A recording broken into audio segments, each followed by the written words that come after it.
Emeritus board member and attended board meetings, but then at a certain point there was a budget shortfall of about $60,000, and it was over about an 8-month period.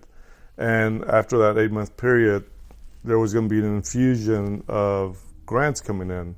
Mm-hmm. From what I understand, somewhere around $100,000 or so.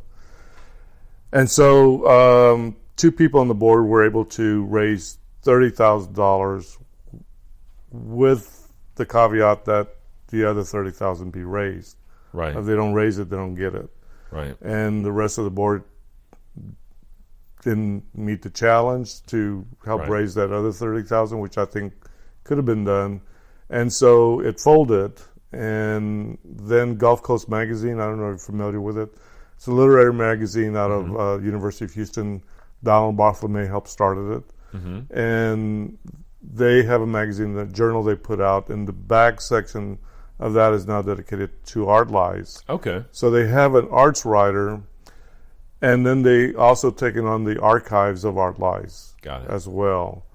Now, one of the things is I haven't seen a copy of it lately, but there was a writing award or prize that was being given to an art writer, and it was named after and it was in honor of Tony Beecham, who was on the board of Art Lies.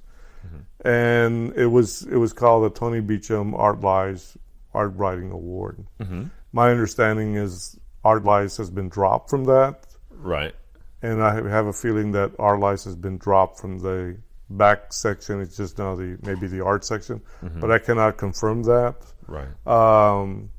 And it distresses me that if they did do that they did it. So, but yeah, it was really funny because Ben Lima, who was at UTA, is now at UTD, started a new magazine called Anathema.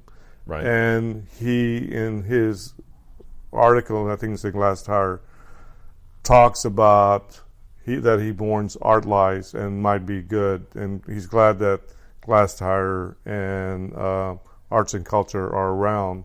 But I think that Art Lies was very specific in covering contemporary art in Texas and in reviews and also in essays. Right. And covered Texas, and we made it a point.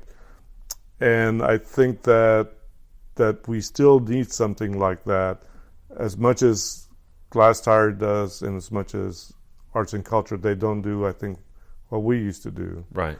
And I think there's room for everybody. Yeah. The art scene in Texas is huge now and very rich, and variety of artists, and we have great museums in Texas. Yeah, and more. The longer I listen to you speak, the more I think that you should curate a Texas biennial when you seem like you really have the experience and the vision, and I co-curated one back in 1993, and then I co-curated the Texas Biennial that's in Austin. The first one, it was but they had 10 people on it, on that panel. So that's my fault that I didn't see it on your resume, but your resume is 20 pages thick, so it's... I use it to swat flies or mosquitoes. Use it to swat flies. And a possum or two. Right. So it's been a real treasure getting to sit down and talk to you. It's so I really appreciate your time. Sure. All right. Sure. Thank you. Yeah. Have a great day. Again, a huge thank you to Benito Huerta. If you want to see more of his work, check out his website at flyingchalupaproductions.com. I know there are lots of podcasts out there, so thanks for listening to this one. Outside of New York is intended to be a weekly podcast. It's been a little longer between episodes lately, but expect to see episodes show up more consistently on a weekly basis as we head into 2019. As always, you can listen to the show on Apple Podcasts, iTunes, Google Play, Stitcher Radio, Spotify, or your favorite podcast app. If you've enjoyed this podcast, please be sure to subscribe, and while you're there, please rate the show and leave a quick review. Your feedback is the key to other folks finding us. If you prefer to go straight to the source, you can catch a new episode each week at outsideofnewyork.com, where new talks normally drop on Sunday evenings. Outsideofnewyork.com is a great place to check out past episodes and see images from each of our conversations. If you're interested in learning more about my art, you can visit my website at craiggould.com. That's CraigGould.com. Or check me out on Instagram at CraigGouldArt. And lastly, Outside of New York is a commercial-free, listener-supported program. Podcasts have a number of ongoing costs, like paying for a place to store and host all the episodes, or the cost of hitting the road to interview artists who don't exactly live down the street. So if you want to make sure we stick around, you can support us by making a donation through Patreon. Patreon is a platform that allows patrons to provide financial support in the form of a one-time payment or monthly donations of as little as $1.